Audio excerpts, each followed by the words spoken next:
I just removed my grill and headlight bezels, and it was surprisingly easy. For the grill, there's only 5 screws holding it in. There's 4 Phillips head screws on top, and there's 1 hidden screw right underneath the Ford emblem.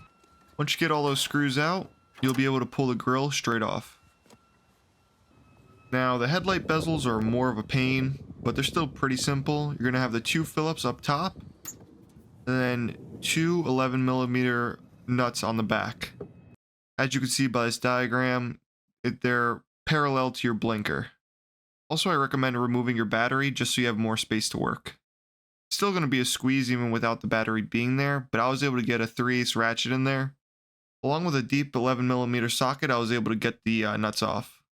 Now, one thing to be careful of when you're doing this is that those nuts might be rusted onto the studs, which you have to be careful for because the studs will just break straight off the bezel. They're only held in with plastic, so that's something to be mindful of.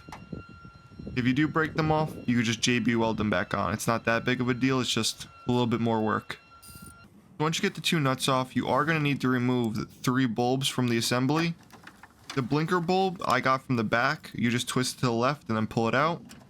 And the other 2 smaller bulbs, I pulled out the bezel itself from the front, and then I just got them out that way. It was much easier.